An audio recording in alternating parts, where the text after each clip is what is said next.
ফারুক রাদিয়াল্লাহু তাআলা আনহুর জামানার ঘটনা। অর্ধ পৃথিবীর বাদশাহ খলিফাতুল মুসলিমিন আমিরুল মুমিনিন হযরত ওমর যখন অর্ধ পৃথিবীর বাদশাহ, ওনার শাসনামলে মদিনা শরীফের রওজা শরীফের কাছাকাছি একজন যুবক, বড় দিনদার, বড় আল্লাহওয়ালা এবং অতি সুন্দর, অত্যন্ত সুন্দর, যেমন তার চেহারা তেমন তার চরিত্র, তেমন তার কথাবার্তা, তেমন তার আখলাক, হর লাইনে সর্ব লাইনে সে ছিল অতুলনীয়। এমন একজন যুবক রওজা শরীফের কাছে নিজের বাসস্থান করে রাত দিন আল্লাহ পাকের ইবাদতে মগ্ন থাকে। নবীজি রওজা শরীফের কাছে যখন সালাম জানাইতে আসে রে যুবক, তখন তার কান্না দেখে আশেপাশের মানুষজন কাঁদে।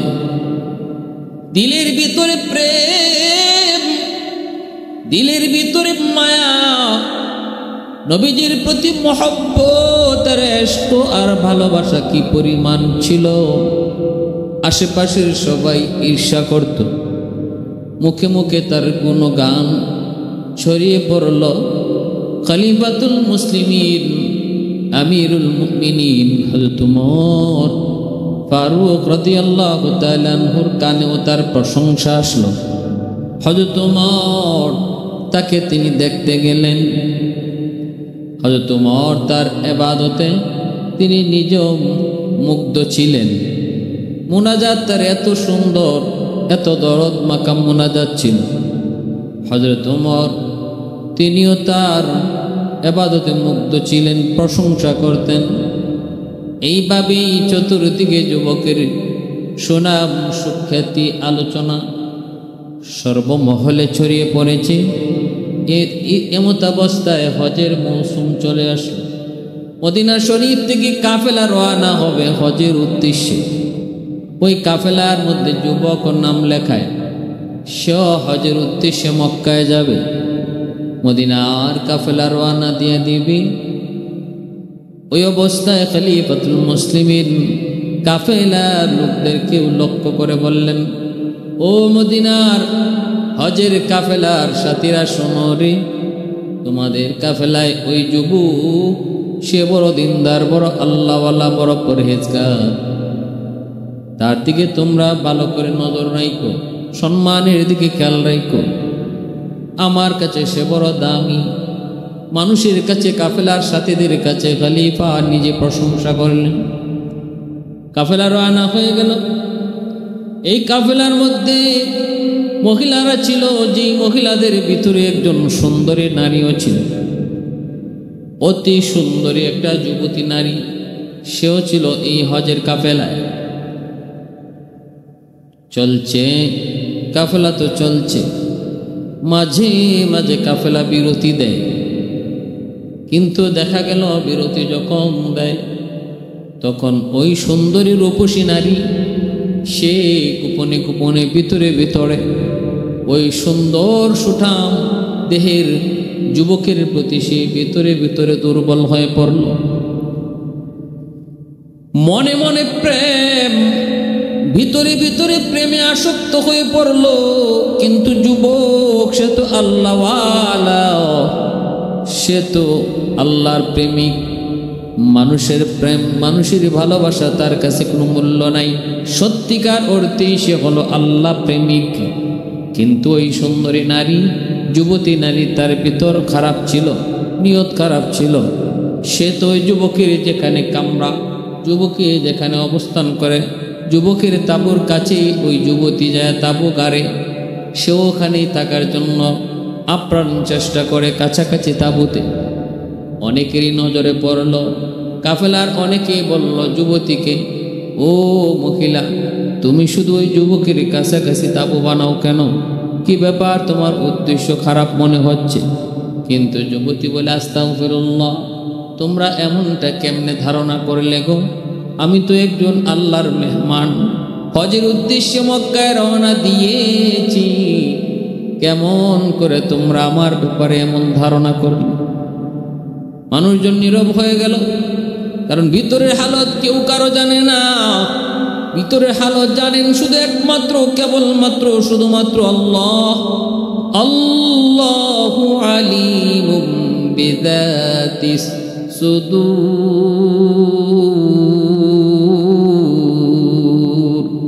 অন্তরের খবর জাননেওয়ালা শুধুমাত্র কেবলমাত্র কে? আল্লাহ। মানুষের অন্তরের খবর জানে না। নবী তিনিও কোনো কারো অন্তরের খবর জানেন না। অন্তরের খবর জানেন শুধুমাত্র কেবলমাত্র আল্লাহ। ওই মহিলার ভিতরের হালত কেউ জানে না, কেউ বুঝে না, বোঝার কথাও না। সে অস্বীকার করলো না, আমার ভিতরে এমন কোনো উদ্দেশ্য নাই। চলছে কাফেলা, চলছে। ইন দি মিন টাইম আবার কোনো এক জায়গায় কাফেলার বিরতি নিল। রাতের অন্ধকারে ওই মহিলা, সুন্দরী নারী, যুবকের তাঁবুতে যায় ঢুকে পড়ল। ওই অবস্থায় যুবক মহিলাকে তার তাঁবুর ভিতরে দেখে সে আল্লাহর কাছে আশ্রয় চায়, আল্লাহর কাছে আশ্রয় চায়। আর মহিলাকে ডাক দেয়া কয়, আল্লাহকে ভয় করো, এত রাতে তুমি আমার তাঁবুতে কেন ঢুকছ? সুন্দরী কয়, আমি তোমার প্রেমে আসক্ত হয়ে পড়েছি, এই মুহূর্তে তুমি আমার মনের আশা পূরণ করো, নইলে কিন্তু তোমার বিরুদ্ধে মানুষের কাছে চিল্লা চিল্লি করে তোমাকে আমি অপমান করব। যুবক কয়, আমি আল্লাহকে ভয় করি, সকল ষড়যন্ত্র থেকে আল্লাহ আমাকে রেহাই দিবে, আল্লাহ আমাকে মুক্তি দিবে, তবু আমি তোমার কথায় রাজি হতে পারি না, তোমার কোনো ষড়যন্ত্রই কাজে আসবে না। এই কথা বলতেই মেয়েটা এবার চিন্তা করলো, যুবক ঠিকই বলেছে, আমি যতই চিল্লা চিল্লি করি মানুষ আমার কথা বিশ্বাস করবে না, কারণ আমি যে তার তাঁবুর আশেপাশে আনাগোনা করতেছি এটা অনেকেরই নজরে পড়েছে, অনেকেই মনে করবে আমি সাজায় গুছায় ষড়যন্ত্র করেছি। এই কথা আমি কোনোভাবেই ওদের কাছে বিকাইতে পারবো না, অতএব না। এই চিন্তা করে মহিলা চলে আসলো, কিছু বলল না। কিন্তু মহিলা আসলো, তুমি আমাকে আজকে যে অপমান করেছ, মনের আশা পূরণ করো নাই, আমি এর উপযুক্ত বিচার এবং উপযুক্ত ষড়যন্ত্র বদলাটা তোমাকে দিব, 100 উপযুক্ত বদলাটা দিব। এমন একটা চ্যালেঞ্জ করে আসলো যুবকের সাথে। যুবক বলল, আমি আল্লাহকে ভয় করি, আমার আল্লাহই আমার উত্তম হেফাজতকারী, আল্লাহু খায়রুল হাফিজিন, আল্লাহু খায়রুল হাফিজিন, আল্লাহ আমার উত্তম হেফাজতকারী। এভাবে চলে আসার পর ওই মুখ সুন্দরী নারী, সে তো ভিতর খারাপ, সে তো নামে মুসলমান কিন্তু সে ছিল মূলত মুনাফিক। নামে মুসলমান কিন্তু মূলত ছিল মুনাফিক আকৃতির, মুনাফিক প্রকৃতির। এই মহিলা চিন্তা করলো, আমি কিভাবে যুবক আমাকে যে অপমান করেছে এর বদলা কিভাবে দিব। সিদ্ধান্ত নিল, সিদ্ধান্ত যেমন কাজও তেমন। স্বর্ণের একটা থলি ছিল তার, স্বর্ণের থলি যেটা স্বর্ণ মুদ্রা, ওই স্বর্ণ মুদ্রার থলিটা রাতের অন্ধকারে ওই যুবকের কামরায় ঢুইকা যুবকের সামানের ভিতরে তার স্বর্ণের মুদ্রার থলিটা রেখে দিল। সকালবেলা মেয়েটা চিৎকার শুরু করে, কে আসো, কোথায় আসো, আমার সর্বনাশ হয়ে গেল, আমার কাছে কিছু স্বর্ণ মুদ্রা ছিল, আমার স্বর্ণ মুদ্রার থলিটা চুরি হয়ে গেছে, কে চুরি করেছে গো, আমি এখন কেমনে হজে যাব, কেমনে হজ করব। কাফেলার লোকজন জমা হয়ে বলতেছে, টেনশন করো না, যদি তোমার স্বর্ণে মুদ্রার থলি চুরি হয়ে থাকে অবশ্যই আমরা সেটা বাহির করব, কোনো চিন্তা নাই, কোনো টেনশন নাই, চিল্লা চিল্লি করার প্রয়োজন নাই। একজন একজন করে কাফেলার সমস্ত মানুষের মাল সামান তল্লাশি শুরু হলো। কারো মাল সামানার ভিতরে তল্লাশি করে ওই যুবতীর স্বর্ণ মুদ্রার থলি পাওয়া যাচ্ছে না। অবশেষে লোকজন কয়, এ মহিলা শোনো, তোমার স্বর্ণ মুদ্রার থলি তো কারো কাছে পাওয়া যায় নাই, সবাইকে তল্লাশি করা হলো, শুধু একজন ব্যতীত। কে সে? কই ওই যুবক, যেই যুবকের ব্যাপারে খলিফা নিজে প্রশংসা করেছেন, সে বড় দিনদার, সে বড় আল্লাহওয়ালা, সে বড় পরহেজগার। ওই যুবকের সামান তল্লাশি করা মনে হয় আমাদের ঠিক হবে না। কিন্তু ওই দুষ্ট প্রকৃতির নারী, সে কয় কেন? সে কি মানুষ না? যদি মানুষ হয়ে থাকে তাহলে সেও ভুল করতে পারে, কারণ আদম আমাদের পয়গম্বর আদি পিতা হয়ে যদি ভুল করতে পারেন, সে কেন ভুল করতে পারবে না? তার দ্বারাও তো ভুল হইতে পারে, তার সামানও তোমরা তল্লাশি করো। এমনভাবে বলল, কাফেলার লোকজন তার কথা মতো ওই দিনদার যুবকের সামান সেটাও তল্লাশি শুরু করলো। তল্লাশি করি তার সামানের ভিতরে ওই দুষ্ট নারীর স্বর্ণ মুদ্রার থলিটা তারা পেয়ে গেল। এবার ওই যুবক সে বড় নির্বাক, নিস্তব্ধ হয়ে গেল, কথা নেই, চুপচাপ। মানুষজন কয়, মিয়া চেহারা এত সুন্দর। খলিফা কইছিল, ইউসুফ নবীর অর্ধেক সুন্দর মনে আল্লাহ তোমারে দিয়ে দিছে। ইবাদত গুজার সব দিক দিয়ে তুমি সুন্দর, কিন্তু তোমার ভিতরে তো খারাপ, আমরা তো জানি না। কেমনে তুমি চুর হলে, কেমনে তুমি চুরিটা করলে? এই কইয়া তার বেদম প্রহার শুরু করলো, মারধর শুরু করলো। মারতে মারতে তার একদম নিস্তেজ করে ফেললো। কিন্তু যুবক সে কোনো কথা বলে না। ওই অবস্থায় তার হাত পা বেরি দিয়ে ফেললো, বেঁধে ফেললো। কারণ মক্কা থেকে মদিনায় ফিরে যাওয়ার পর ওই যুবককে তারা খলিফার হাতে সুপর্দ করবে। যুবক বলতেছে, আমার হাত করাটা অন্তত তোমরা খুলে দাও। আমি তো হজের উদ্দেশ্যে রওনা হয়েছি। হজ কাজ শেষ হওয়ার পর তোমরা আমাকে বেঁধে খলিফার কাছে হাজির কইরো। এখন তোমরা আমার হাতের হাত করাটা অন্তত খুলে দাও। এই নিয়ে দুই গ্রুপ, একদলে কয় না খুলে দিও না, খুলে দিলে সে আর কখনো তারে পাবো না। আরেক দলে কয় না না, একজন হাজি হজ করতে এসেছে, তার হজে বাধা দেওয়া ঠিক না। তারে আমরা নির্ধারিত একটা জায়গার কথা বলে দেই, হজের কাজ সমাপ্ত হওয়ার পর সে যেন এই কাজ এই জায়গায় এসে দেখা করে, তারপরে আমরা তারে নিয়ে খলিফার কাছে হাজির হব। এর যুবক যেমন কাজ তেমন সিদ্ধান্ত, মনোযোগ দিয়ে খেয়াল করে শোনো। একজন দুষ্ট মানুষ, অবৈধ প্রেম মানুষকে কতটা ক্ষতির দিকে নিয়ে যেতে পারে, কোথায় নিয়ে ঠেকাইতে পারে, কতটা অধপতন ঘটাইতে পারে। এই কথা বলা মাত্রই যুবকের হাত করা তারা খুলে দেয় আর বলে, কথা দাও, ওয়াদা দাও, হজের কাজ শেষ হওয়ার পর তুমি তোমার নিজের মতো করে এই জায়গায় তুমি হাজির হবে। এই ওয়াদা যদি তুমি দাও তাহলে তোমাকে আমরা ছেড়ে দিব। যুবক ওয়াদা দিল। যুবক হজের কাজ করে আল্লাহর কাছে কান্দে আর মালিক, আমি তো অপরাধ করি নাই, আল্লাহ আমি তো চুরি করি নাই, কিন্তু আমাকে চুরির অপরাধে আজকে আসামি করা হয়েছে। সব কিছু তুমি দেখেছো আল্লাহ, সব কিছু তুমি দেখছো গো মালিক। দুনিয়ার কেউ না দেখলো, তুমি তো দেখছো আমি অপরাধী নই, আমি নিরপরাধ। হজের কাজ শেষ হওয়ার পর নির্ধারিত জায়গায় যুবক হাজির। সবাই তো অবাক, চুরি কইরা আবার তার নিজের সিদ্ধান্ত মোতাবেক সে এখানে হাজির হয়েছে। প্রথমে অনেকেরই মনে ধাক্কা লাগছে, ঘটনাটা কি? সত্যিকারের চোর হলে তো এখানে আর আসার কথা না, সে তো সুযোগ পেয়েছিল ব্যাগে যাওয়ার, কিন্তু সে ভাগে নাই। তাহলে কি চুরি করছে নাকি করে নাই? কারো কারো মনে কিছুটা সন্দেহ যাচ্ছে। কিন্তু সাক্ষী প্রমাণ মালামাল সহ সব কিছু যখন ধরা পড়ে গেছে, এখানে তো আর কিছু করার নেই। যুবককে তারা নিয়ে যাচ্ছে মদিনার দিকে।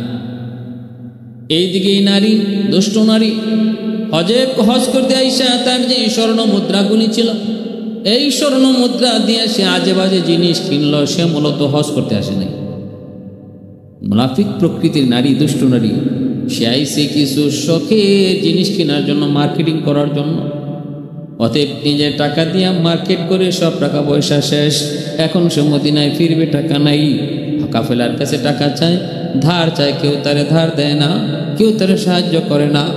এবার মনে মনে চিন্তা করে, কাফেলা যখন কোনো বসতির কাছে যায় থামবে, আশ্রয় নিবে, বিশ্রাম নিবে, তখন সে এলাকার ভিতরে ঢুইকা নিজেকে হাজি পরিচয় দিয়া মানুষের কাছ থেকে সাহায্য চাইবে।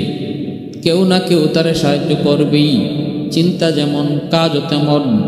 কাফেলা যখন কোনো একটা গ্রামের পাশে যায় এরকমভাবে বিশ্রামের সিদ্ধান্ত নিয়েছে, ওই দুষ্ট নারীটা এলাকার ভিতরে ঢুইকা নিজের হাজি সাহেব পরিচয় দিয়া কিছু সাহায্য নেওয়ার চেষ্টা করেছে, কিন্তু না, কেউ তার সাহায্য দেয় নাই।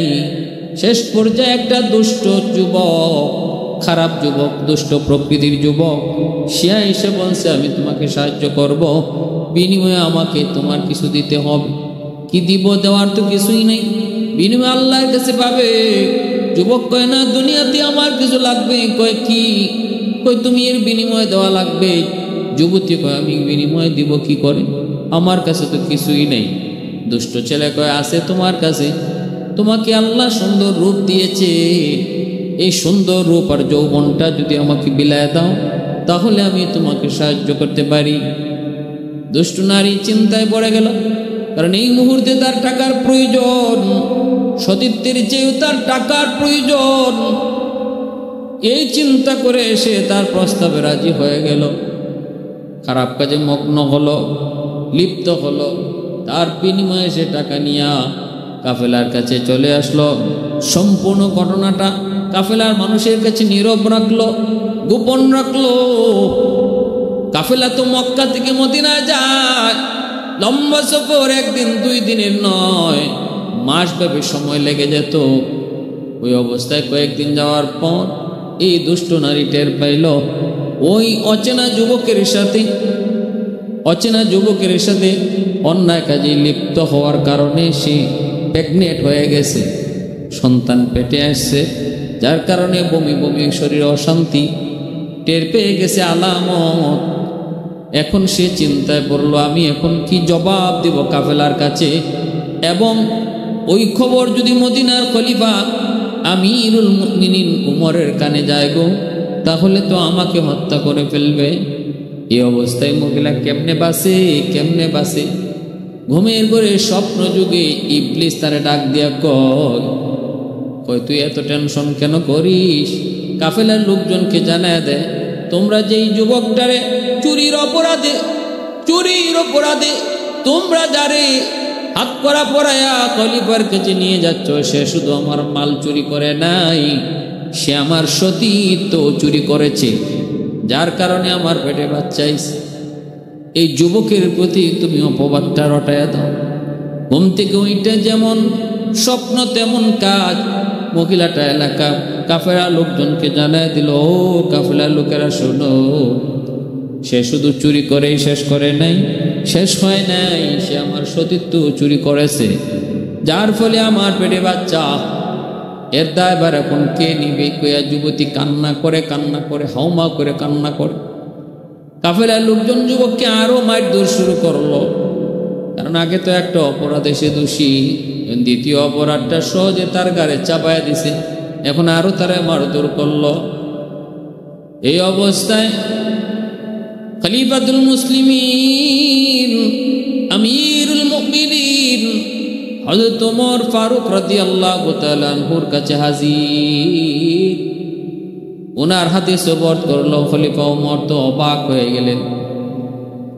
কাফেলার লোকজন কয়, নেন, আপনার বড় দিনদার, বড় আল্লাহওয়ালা রে, আপনি যারা বড় দিনদার, বড় আল্লাহওয়ালা কইছিলেন। ওমর তো অবাক, ঘটনা কি? ঘটনা হলো এই, একটা দুইটা না, দুইটা অপরাধে সে দোষী, এক হলো চুরি, আরেক হলো জিনাকারী। ওমর ক্ষিপ্র হয়ে গেলেন, অত্যন্ত রাগান্বিত হয়ে গেলেন। হযরত ওমর চিন্তায় পড়ে গেলেন, এত সুন্দর মানুষটা, এত দিনদার আল্লাহওয়ালা মানুষটা কেমন করে এই অপকর্ম করে। হযরত ওমর সিদ্ধান্ত দিয়া দিবেন, হয়তো তার ফাঁসির রায় দিয়ে দিবেন। এই মুহূর্তে হযরত আলী রাদিয়াল্লাহু তাআলা শের খুদা আলী হাসান হুসাইনের বাবা খাতুনে জান্নাত ফাতেমা রাদিয়াল্লাহু তাআলা আনহার স্বামী মায়ার নবী তার নবীর বড় মায়ার আল্লাহ নবীর ঘরে লালিত পালিত নবী নিজের হাতে যারে বড় করেছেন, যার ব্যাপারে আল্লাহ নবী ঘোষণা দিয়েছেন আনা মদিনাতুল ইলমি ওয়া আলিয়ুন বাবুহা, আমি ইলমের শহর আর আমার আলী হলো ওই শহরের দরওয়াজা। সে আলী এসে ডাক দিয়া বলতেছে, খলিফা যদি একটু সুযোগ আমাকে দেন, এই মামলাটার ব্যাপারে আমি একটু কথা বলতে চাই। হযরত ওমর ফারুক রাদিয়াল্লাহু তাআলা আনহু খুশি হয়ে বলতেছেন, ঠিক আছে আলী আপনি বলেন কি বলতে চান। আলী রাদিয়াল্লাহু তাআলা আনহু বলতেছেন, আওয়াজ দিয়া বলতেছেন, খলিফাতুল মুসলিমিন, আমার কাছে মনে হয় যে যুবকটাকে আজকে আসামির কাঠগড়ায় দাঁড় করানো হয়েছে দোষী বানায়া, এই যুবকটা আমার ধারণা মতে নির্দোষ, আর দোষী হলো ওই নারী। কেমনে কিভাবে কোন যুক্তিতে কোন প্রমাণে? হযরত আলী বলা মাত্রই মহিলা চিৎকার দিয়া বলতেছে, আলী এমন কথা আপনি বলতে পারেন না, আমি একজন মুসলিম নারী, আমি মিথ্যা বলবো না। হযরত আলী বলেন, হ্যাঁ মুসলিম নারী যদি হয় তাহলে মিথ্যা বলবে না, কিন্তু তুমি মুসলিম না, তুমি মুনাফিক চরিত্রের নারী। অবাক নিস্তব্ধ হযরত ওমরের হাউস, হযরত ওমর নীরব। আলী রাদিয়াল্লাহু তাআলা আনহু বলেন, আমি দেখতেছি যুবক নির্দোষ, আনো কাফেলার সর্দারকে ডাকো। কাফেলার সর্দারকে ডাকার পর হযরত আলী বলতেছেন, আমি আপনাকে কিছু কথা বলবো। ওই মহিলার ওনার ওই যুবকের বিরুদ্ধে অভিযোগ দিয়েছে সে তার স্বর্ণ মুদ্রার থলি চুরি করেছে। তার আসবাবের ভিতরে মহিলার স্বর্ণ মুদ্রার থলি আপনারা পাইছেন, ঠিক না? বলে হ। এর প্রেক্ষিতে আপনারা তারে দোষী বানাইছেন, সে চোর। কিন্তু আমার প্রশ্ন হলো, সত্যিকার অর্থে এই স্বর্ণের থলিটা যুবক তার নিয়ে রাখছে নাকি মহিলা নিজে নিয়ে রাখছে, এটার তদন্ত আপনি করছেননি? কাফেলার সেনা দলপতি কয়, না আমি কোনো তদন্ত করি নাই, তবে কাফেলার মানুষদের সবার কথা মতে আমি সিদ্ধান্ত দিয়ে দিছি। কেউ তো এমনটা বলে নাই, সবাই তো এরকম বলছে যুবক দোষী, যুবক চুরি করছে। খলিফাতুল মুসলিমিন ওমর চুপচাপ আলী কথা বলতেছেন। আল্লাহ পাকের নিষেধ, কোনো কিছু তদন্ত ছাড়া কোনো কাজে সিদ্ধান্ত দেওয়াটা আমার আল্লাহর নিষেধ। আল্লাহ কোরআনে নিষেধ করেছে, পরিষ্কার ভাষায় নিষেধ করেছে, তাহলে তদন্ত ছাড়া আপনি কেন রায় দিলেন? জবাব আল্লাহর দরবারে আপনার দিতে হবে। এই কথাগুলা যখন বলতেছেন, মহিলা কিন্তু ভিতরে ভিতরে দুর্বল হওয়ার কারণে তার ভিতরে কিন্তু কাপ শুরু হয়ে গেছে। হযরত আলী যেমন তিনি শেরে খোদা, যুদ্ধের ময়দানে তিনি যেমন ক্ষিপ্র, হকের পক্ষে সত্য বলার পক্ষেও তিনি তেমন ক্ষিপ্র। তার উপাধি হলো শেরে খোদা। হুঙ্কার ছিল এমন যে হুঙ্কারে বাতিলের কল্প কেঁপে উঠত। হযরত আলী হাউজের সামনে মহিলাকে ডাক দিয়া বলেন, এই মহিলা তুমি কাঁপতেছ কেন? তুমি কাঁপো কেন? আর সত্যিকারের মুসলিম নারী সে কখনো কাঁপাকাঁপি করবে না, ভয় পাচ্ছ কেন? শোনো, কিছু কথা বলবো আমি তোমাকে, এখন সঠিক জবাব দিবা। যদি বিন্দু পরিমাণ মিথ্যা বলো, আল্লাহর কসম তোমার উপরে এই মুহূর্তে গজব করবে। হযরত ওমর, হযরত আলী, সবাই উপস্থিত হাউজের। আলী রাদিয়াল্লাহু তাআলা আনহুর এই কথা শুনে মহিলার কাপ শুরু হয়ে গেছে। হযরত আলী বলতেছেন, বলো, এই স্বর্ণ মুদ্রার থলি তোমারটা, তুমি কি গোপনে রাতের আধারে ওই যুবকের আসবাবের ভিতরে রাখোনি? সত্য কথা বলো, তুমি কি নিজে রাখোনি? মহিলা ভয়ে কাঁপতে কাঁপতে কয়, জি জাহাপনা, আমি রাখছি। এই অপরাধটা আমি করেছি, এই ভুলটা আমি করেছি, এই গুনাহটা আমি করেছি। আলী রাদিয়াল্লাহু তাআলা আনহু এবার চিৎকার দিয়া বলেন, শুনো, এবার পরের কথাটা আরো সত্য করে জবাব দিবা, বিন্দু পরিমাণ মিথ্যা বলবা না। যদি বলো আমি আলী বলতেছি আল্লাহর গজব এই মুহূর্তে তোমার মাথায় পড়বে। ভালো করে মনে রাখো, ভালো করে মনে রাখো, আল্লাহ পাক রব্বুল আলামিন সব সইতে পারে, কিন্তু কোনো নির্দোষ মানুষকে দোষী বানাইলে আল্লাহ সেটা সইতে পারে না। আল্লাহর গজব তোমার উপরে পড়বে। বলো দেখি তোমার পেটের সন্তানের বাপকে বিন্দু পরিমাণ যদি মিথ্যা বলো আল্লাহর গজব পড়বে। এখন সত্য কথা বলো। মহিলা কাঁপতে কাঁপতে যেন মাটিতে পড়ে যাইতেছে। এই অবস্থায় তার মুখ থেকে সত্য কথাটা বেরিয়ে আসলো, সঠিক কথাটা জানিয়ে দিল, আমি অমুক এলাকার জনপদের ভিতরে ঢুকছি সাহায্যের জন্য। এরপরে একটা দুষ্ট ছেলে আমাকে সাহায্য করবে, কিন্তু বিনিময়ে আমার সতীত্ব নিয়ে গেছে, তার দ্বারা মিলনে আমার সন্তান পেটে আইছে। অতএব এই সন্তানের বাপ হলো ওই এলাকার এই দুষ্ট যুবক, এই দিনদার আল্লাহওয়ালা যুবক নয়। হাউজের ভিতরে সবাই নীরব নিস্তব্ধ। হযরত ওমরের চোখ দিয়া পানি ঝরতেছে। আর আলী রাদিয়াল্লাহু তাআলা আনহু কাছে হযরত ওমর শুকরিয়া আদায় করে আর বলে, আলী, আমার মায়ার নবী তোমাকে এমনি এমনি বলেন নাই, আনা মাদিনাতুল ইলমি ওয়া আলিয়ুন বাবুহা। আলী বলতেছে, খলিফা, আমি দেখতেছিলাম মহিলার চেহারার মধ্যে সেই মিথ্যাবাদীর আলামত। ভাইরা বন্ধুরা, হযরত ওমর শুকরিয়া আদায় করলেন আল্লাহর দরবারেও। তিনি অনুতপ্ত অনুশোচনা করলেন, মালিক, আমি তো আলী যদি আজকে না থাকতো আমি নিজে একটা অন্যায় করে ফেলতাম, ওই যুবককে হয়তো ফাঁসির কাষ্ঠে ঝুলাই দিতাম। আলী রে, তুমি আমার অত বড় একটা বিপদ থেকে উদ্ধার করেছ। ফারুক তেরা নাম সে ইসলাম রহেগা,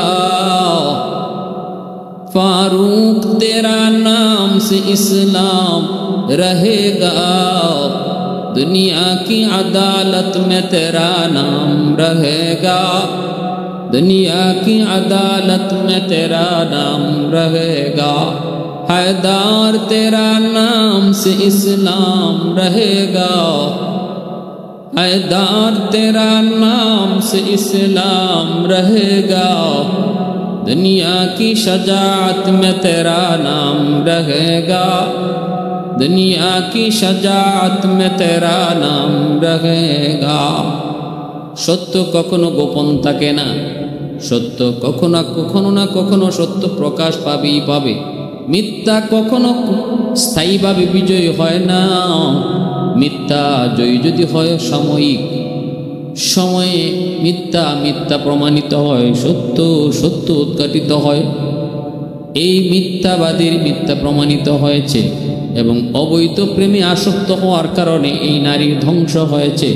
খলিফাতুল মুসলিমিন আমিরুল মুমিনিন হযরত ওমর রাদিয়াল্লাহু তাআলা আনহুর আদালতে মহিলার বিচার হয়েছে, আর যুবক একদম খালাস, মুক্ত হয়েছে। প্যারে হাজিরিন, এজন্য ওমরের আদালত ছিল ন্যায় বিচারের আদালত। সর্বদা আল্লাহ পাক যারা ন্যায়ের পক্ষে থাকে, আল্লাহ তাদের পক্ষে থাকে। যত কঠিন সিচুয়েশন আসুক না কেন, মিথ্যা পক্ষ যে না নেয়, সত্যের পক্ষে যে থাকে, আল্লাহ তার পক্ষে থাকে। আল্লাহ আমাদের